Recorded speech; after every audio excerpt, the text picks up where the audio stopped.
Hello,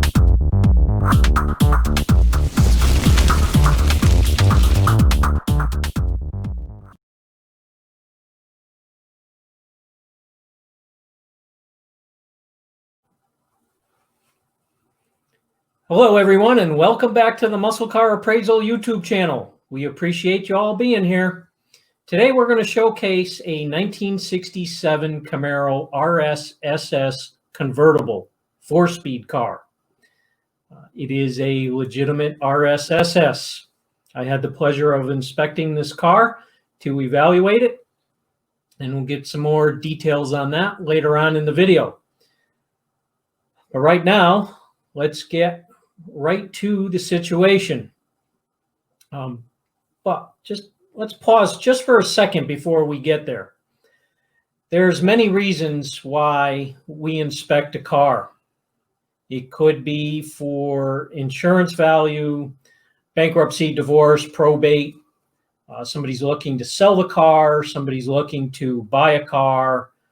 Somebody wants to know if the car is really matching numbers. They may want to update their insurance policy and need some specifics and need things documented. We handle all those situations. On this particular case, I got a call. Can you come down, inspect the car, evaluate it for the way it is? It's been sitting for a while. I'll get into a little bit more of those details later on in the video. So fortunately, for 1967 Camaros, the trim tag has some option group codes that tell you exactly what the car is. 68, they don't have any. 69, there's a few. But 67 has the best trim tags to prove a car's provenance. And in this particular case, we have option group 2, 3, and 4. And again, I can decode that and tell you a little bit more when we get to that point. So I'm here with Bob in the Muscle Car Appraisal studio. Bob runs the show here. Couldn't do it without him. He puts in 10 times the amount of time that I do running this channel, making comments, posting, editing, and things like that. So we're all going to give a big round of applause for Bob. Again, couldn't do it without him. So with that being said, Bob, let's get to some photographs of this car. So here it is, 1967 Camaro RS SS convertible. Before we go much further, people personalize their cars to suit their tastes. Some people like it, some people don't. In this particular case, we're not going to make any comments as to how this car was personalized. And again, more about that later on in the video. The guy built this car the way he wanted it to suit his tastes and to make himself happy. And I congratulate him for that. He needs to make himself happy, not anybody else. So let's move on to that aforementioned trim tag. The 07A shows that this was a first week of July build. It's a Norwood, Ohio build, 67 convertible. Your option group 2 has a 2LG. The L decodes as a floor-shifted manual transmission in M21 or an M22. Your option group 3 has an SL. The S comes back as the Z23 RPO code as an interior decor group. And the Z comes back as the the L comes back as a Z22 Rally Sport package. So in option group 2, it is confirmed that this is a true Rally Sport car. Then option group 4 comes back as an SS 350 car. Unfortunately for this car, the original engine is no longer installed, but the 4P does come back as an SS350 car. This code started in the Norwood, Ohio plant in October. So that would be October of 1966. The S1 in the paint line, the S is for Sierra Fawn. Only 2% of 67 Camaros were painted Sierra Fawn, and the 1 is for a white convertible top. As you can see by the photos forthcoming and the previous photo, this car now has a black convertible top. So again, somebody changed things to make it suit their own personal tastes. There's some more numbers that can be decoded on this. We'll get to that information. Boy, there's a whole bunch of information that's coming within this video. Well, Bob, let's move on to the next photograph. Just here's a right rear corner. It's got Foose wheels on it, chrome tip dual exhaust. You can tell that this car has been repainted. It's no longer Sierra Fawn. Left front view, there's an interior view. It is a 797 trim code, which is parchment buckets. They are supposed to be white. The carpet and the dash are supposed to be black. Seats and door trim panels and quarter side trim panels are parchment, so that is proper. Obviously, the steering wheel has been changed. Here's some gauges that have been added. Tachometer in the middle, oil pressure on the left, water temperature on the right. It has a pistol grip shifter handle, obviously from a Mopar. Well, I shouldn't say obviously. There are some people that are still learning, but the Mopar people would instantly recognize that. Kick panels have speakers placed in them. Sun visors are black, along with, again, the dash and the carpet. The one on the left has a little split in the seam. Here at Muscle Car Appraisal, when we inspect a car, we just tell it like it is. You got to take the good with the bad.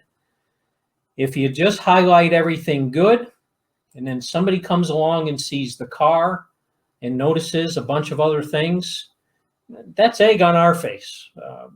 We have to tell everything about a car when we evaluate it, top to bottom, front to back, bumper to bumper. We'll highlight the positive, we'll make the negatives known, and we'll comment accordingly. We're not here to hide anything. And we make that known to our customers right up front. And we handle each situation accordingly. Here is the driver's side latch for the convertible top. You can tell it shows a little bit of age. It's an original born with piece. It can be cleaned and brightened a little bit, but it is not absolutely day one showroom new. Tilt column. There's your pedal assembly. Driver's door pocket for the door handle. Obviously, the insert in the pocket is cracked. The window crank has been changed. Again, something to suit the owner. All in all, the door trim panel is clean and solid. That door pocket piece, does have a crack. It's easily changed, no big deal. You can see round speakers were put in the quarter panel. Interior trims and the rear window crank was changed as well. This is a photo of the seat back, pretty clean. There's the rear seat, not ripped or torn, not heavily soiled. This is a custom interior, parchment with black stripes. Here is an original factory issue seatbelt, coded to be the 23rd week of 1967 for production. Door sill plates, aftermarket replacements. with a Fisher body tag. Factory originals just don't look like this, but this is a pretty cool looking and very clean and bright aftermarket replacement. An issue with a tear in one of the seats. There's a shot of the center console. Probably the original center console for the car. Is it factory fresh? No. Is it cracked, broken, flopping around? No. It is what it is. Another seatbelt in the car, original to the vehicle, decoded. 1 week different than the other one. Passenger seat, pretty clean, not ripped or torn. Shot of the trunk lid. Car had been sitting in the garage for the better part of a year before I showed up. It was covered with sheets and moving blankets. Just removed everything, and this is what I found. Obviously, the rear spoiler's been added because 67s didn't come with a rear spoiler. Old school vinyl decal. You can see the RS equipment with the reverse lights under the bumper and solid red taillights. This is an upper rear body panel scene where the paint is cracked. Again, we just tell it like it is. Got to show the good with the bad. This is one of the Foose wheels. This is obviously got to be the rear because the drum brakes are in the rear. It does have disc brakes in the front. Shot down the left side, showing RS moldings down the bottom. Pretty solid car. Plastic back window. Replacement convertible top that's in really good condition. Another shot of the top. Another shot of the top from the front. If somebody needs to study the photographs, you can always just pause the video and take a look at things. Obviously, steering wheel has been changed. Does have a suicide knob on it. Does have a Super Sport emblem in the center. Shot from the left rear. That's the garage it was sitting in when I found the car, when I arrived. Shot down the right side, showing the lower portion of the car. This is a rear tire, two 45-40 17s. There's two 25 45s in the front. Photo of the right door. You can see how the paint changes depending on the angle. This is the lower front corner of the right door. It's got a little bubble in it. Chambered exhaust. The car sounds absolutely fantastic. Right rear ahead of the suspension. Being a super sport car, it does have a single right side traction bar. This one happens to be rectangular. Because it was a July car, they switched from round to rectangular. So the fact that it is rectangular is proper based on the production date of the car. Another shot with some additional lighting to show the rectangular tube. Another shot of the underside of the car. The floor seemed to be really solid on this car. Another floor shot. Another floor shot does have dealer undercoating. End of the front subframe.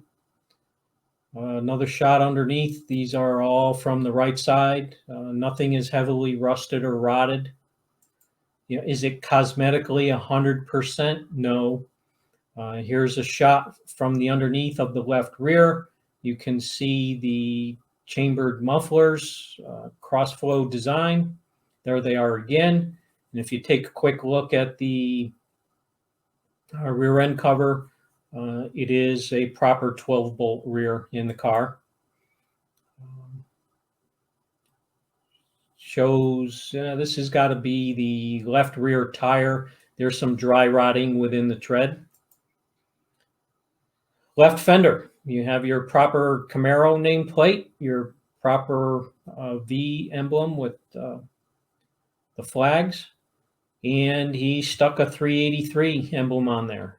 The original engine was replaced. It is a 383 stroker in the car. Crack in the top of the dash pad on the right side. Other than that, the dash pad's pretty straight and clean. Wiper motor does not have the washer squirter motor on it. Mallory Unilite distributor, Excel plug wires, does have power front disc brakes, dual reservoir. Probably it's been changed. It's been upgraded to aftermarket stuff. Holley aluminum intake manifold.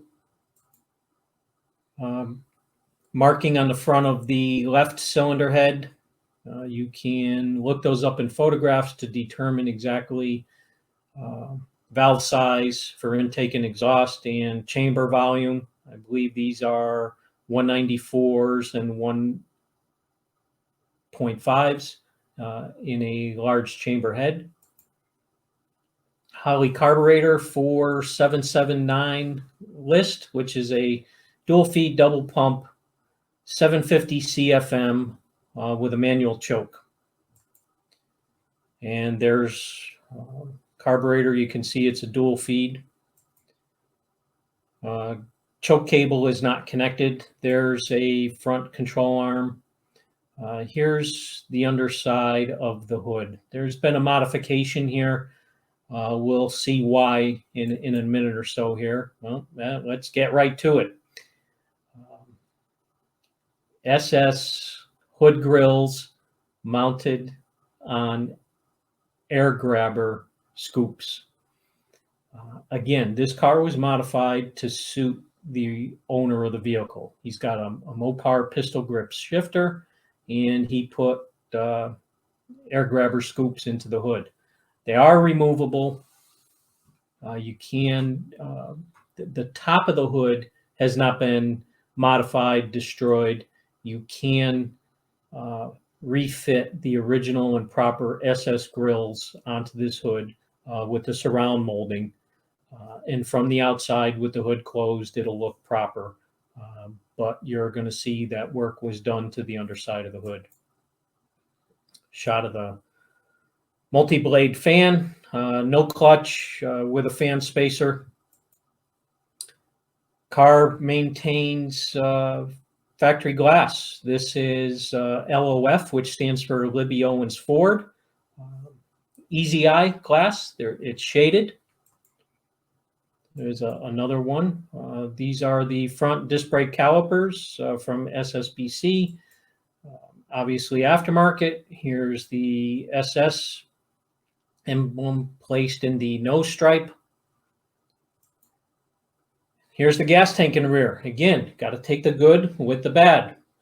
Obviously, the car ran over something or backed over something and dented the gas tank. One of the reverse lights in the lower valance panel. This is on the left side. And a big sub box in the back. It's got two, I think they're 10-inch subs in the back. It's vented. Here's a shot of the engine. Small block Chevy, started life as a 383. It's been started as a 350. I do have casting numbers. Been bored and stroked and is now a 383. The engine shop that did this, no longer in business. I don't have any of the specifics as to exactly what internals went into it. Shot from the left front, you can see the air grabber scoops. The way they're mounted, they just sit like that. They are movable. You can close them down, but this is the way the owner had it. Another shot of the left front. And here's a question. What color are we going to call this car? It does have a specific color, but it changes as sunlight hits it and depending on what angle you're at. And you'll see in some of the other photographs how the camera picks up on different hues of the car. Here you're mostly seeing blue. Here you're seeing some purple and some blue. Again, you can see both colors there. And on the trunk lid, you can just see a hint of maybe a little bit of brown. And you just move around the corner just a little bit, take another photo, and the color changes again, like magic. And there you are again. They're just bringing back some purple into the blue. And there's the scoops on the hood again. This is the right fender. It's got some scrapes through the paint. Don't know what happened. But the fender's not dented. And the wheel opening molding is not destroyed through the area either. This is the back of the right fender. There's an issue with the front of the door with some paint chips.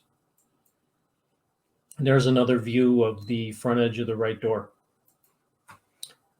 This is the right door. It's got a little bullseye blast right in the middle, and somebody did some touch-up work on it.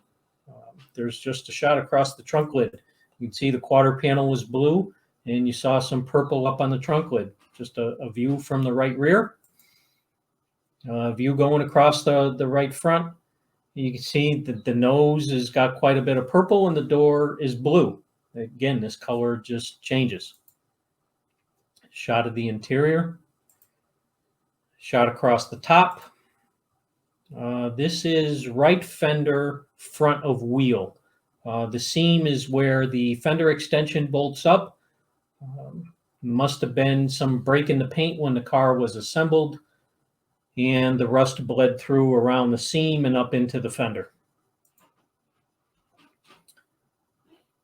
Here you can see the reflection of the house in the paint. Paint was wet sanded and buffed. Not a lot of orange peel, so the reflection appears pretty clear.